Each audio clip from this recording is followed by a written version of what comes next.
Hi, this is Catcomb1 here, and since we just played Castle Gardens 2 of Scythe 2, I thought we'd go ahead and look at Map9 Castle Gardens, its spiritual predecessor of Alien Vendetta, and this will also be done walkthrough style with no saves and no death, and how difficulty played through Z Doom from a pistol stout.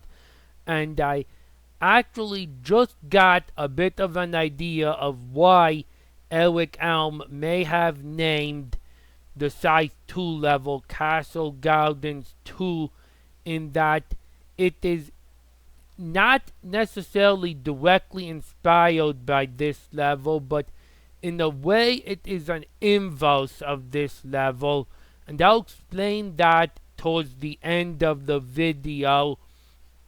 Notice that the level name is actually signed on the auto map with a double A for both the castle and the gardens, and a double E as well. That's kind of cool. I will explain towards the end of the level how they could actually be seen as an inverse of each other, but for now let's get the walkthrough started. You begin on the outside of the castle with the ramparts in your view. Immediately behind you, you can see your sort of boat deck and grab both a regular and a super shotgun.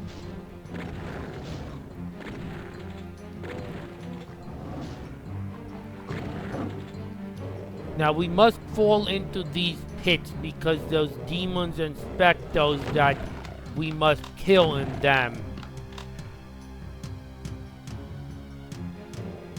And yes, I like to snipe the imps on the rampart area over there.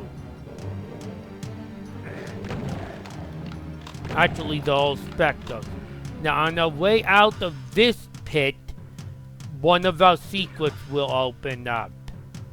To our left,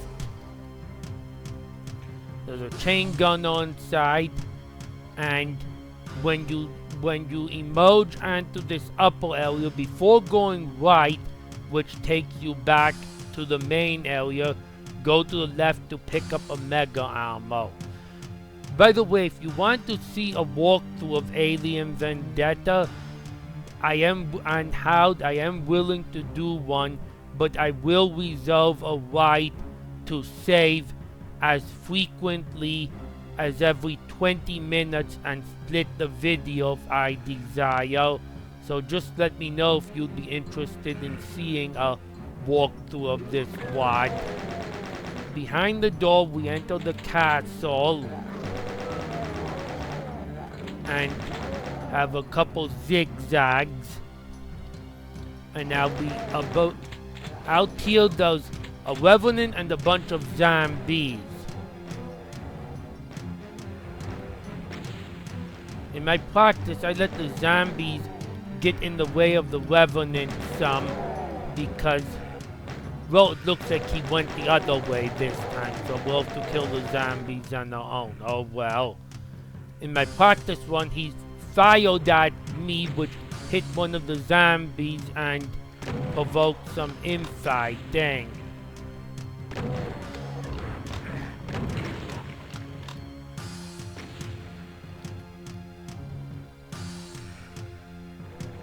There's a mancubus behind you and to the right, and behind to the right again.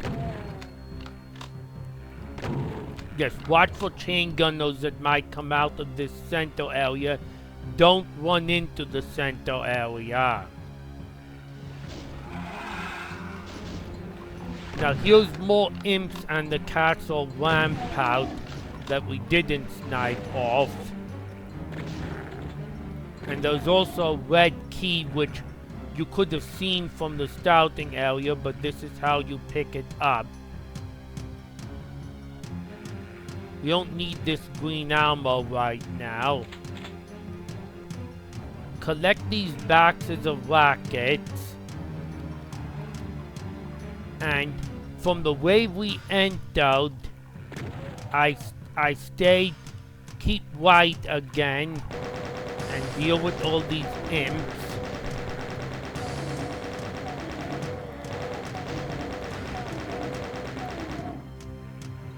And now this area is empty, but in the middle is a rocket launcher, and get ready to retreat because it's not free. Let's also take care of this Baron of Hell in the connecting section.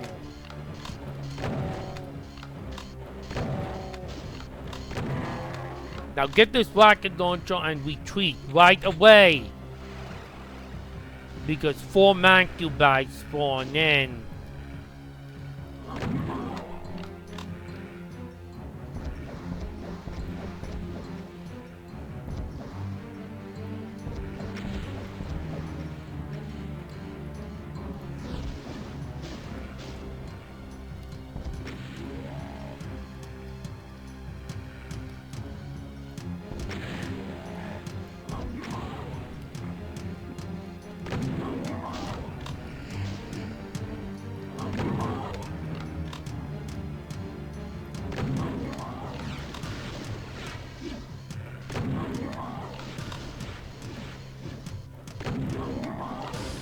Come on, Mancubus.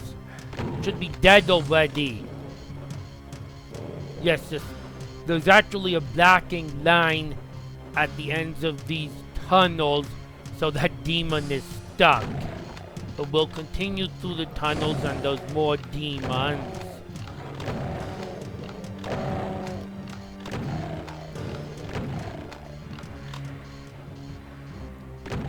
Through these brick tunnels. And there's more demons. And there's an arachnotron in that connecting area to the left.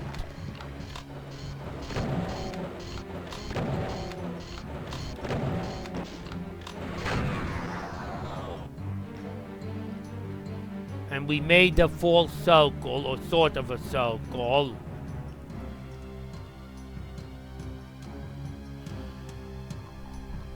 Now, I like to approach this middle area from the connecting area that had the arachnotron in it, because we can pretty conveniently handle the big load of monsters in this room.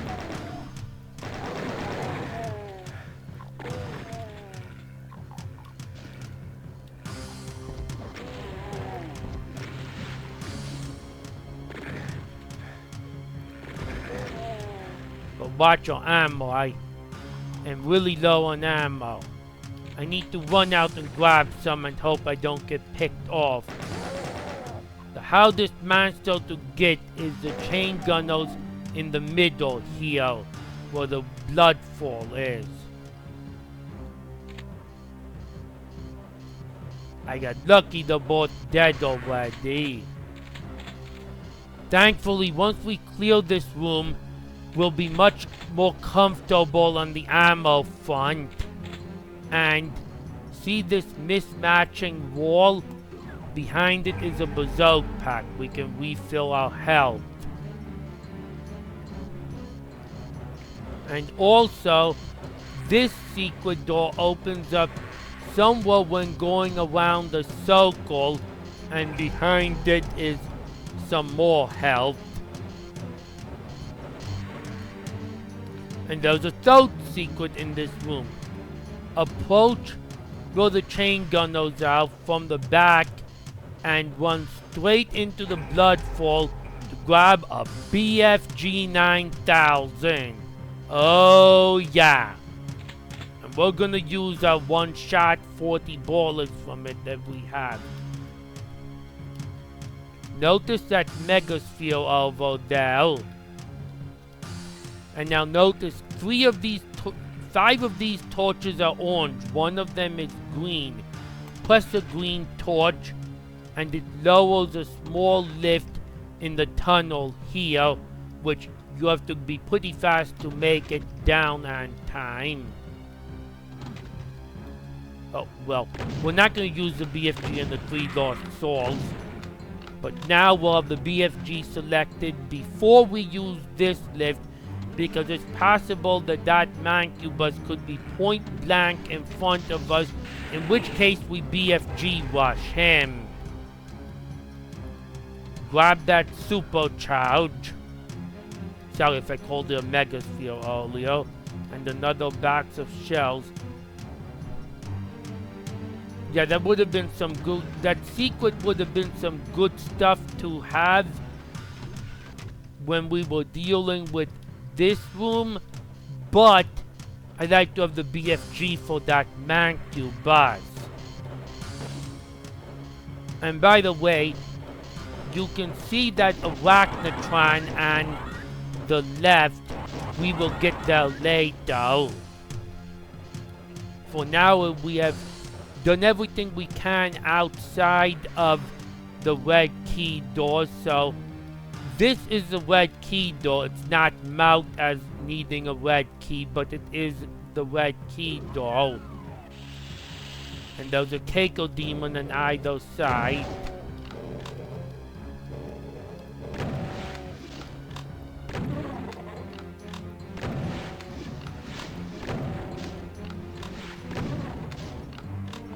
And there's a mancubus where we have this box of cells.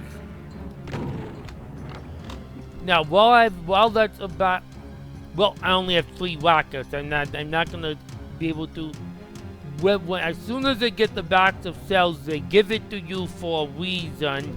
So switch to your BFG, and I like to fire my two BFG shots I can at those 3 barrels of hell that open up behind you. So make sure you're aware that they open up behind you.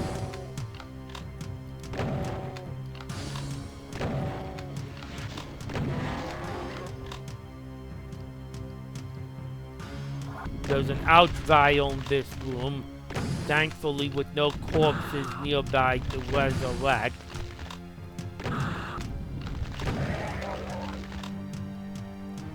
Flip this switch. Now this lift, which you can sort of see underneath, takes us to the end of the level, the ending area of the level, and we need a blue key first. So I'm just gonna grab the shells but not take the lift. And the blue key is in this library section, but don't get it yet. Instead, go around the outside of the section. There's some help if you need it. And notice this bookshelf has a switch on the side of it. That switch lowers a lift over here on the other side of the hallway with your 6th and second to last secret, which has a pinky in it and a teleporter that will take you to your 7th and final secret of the level, which has the arachnotron I mentioned earlier. And by the way, you can press on this wall and return to the earlier area of the level, but we're not going to do that. But we want this cloak, or invisibility I should say. We want this invisibility. Run backwards, grab the invisibility, run back through the blood fall. Now grab the red key and the blue key and back out instantly. Wait a little while for monsters to teleport, and some 20 chain gunners teleport in when you grab the blue key. That's why you wanted the cloak, or the invisibility I should call it. Because if you did not have the invisibility, you could take some hit scan damage very, very quickly.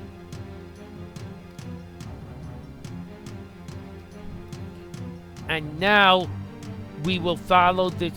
We have all the secrets in this level and all the items in this level, which means we have all the major items, which I did check for in my practice, but we happen to have all the items. We can take this lift down and walk towards the end of the level. The only occupants of this trench area are Hell Knights, except for a mancubus right next to the blue key doll. Either way you go, they'll both converge. You'll get Hell Knights in both directions, and they'll both converge at the mancubus at the blue key doll. And here is why this level, why Castle Gardens 2 might be a spiritual sequel to this level, because, and why I say it might be the inverse of this level, because in this level, Castle Gardens, you started on the outside of the castle and you end in the deepest area underground in these mine-like tunnels. In Castle Gardens 2, from side 2, you started in the deepest area in the castle, in your prison cell, and you end on the outside of the castle. So notice how those are opposites of one another. In this level, you start on the outside and go deeper. In Castle Gardens 2, you start deep inside and find your way out.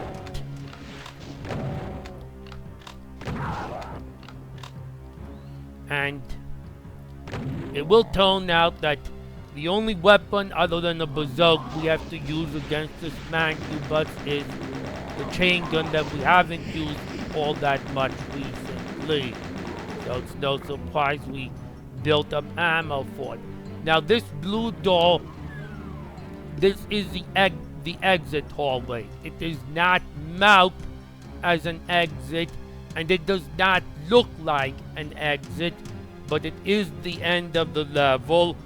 The reason it does not look like an exit is because the next level is actually a direct continuation of this level, as if the two could almost be combined into one bigger level. In fact, the next level is by the same author as this level. So, I forgot to check the auto map and make sure I have all the kills. I was lucky that I did. That was Map 9 Castle Gardens. A fun level, and the most difficult part is clearing out that center outdoor area, because you get low on ammo going the way I did. And I want to have the BFG so I can BFG rush the mancubus in the secret area. And just to show that the next level is in fact by the same author of this level and a direct continuation of this level, notice that this level is Castle Gardens by Kim Ando Malday, who is the author who made Misery Halek, the Egyptian level, by the way. The next level is Toxic Touch, also by Kim Ando Malday, and starts exactly where Map 9 ended. And it's actually a popular favorite among many people of the WOD, but if I do record a walkthrough of it, it'll be later, and if demanded, after I've played the first 7 levels of Alien Vendetta, because I just did a walkthrough of Map 8 and Map 9 in the last couple of days, so I'll have no need to redo those. But whatever my next video is, I'll talk then.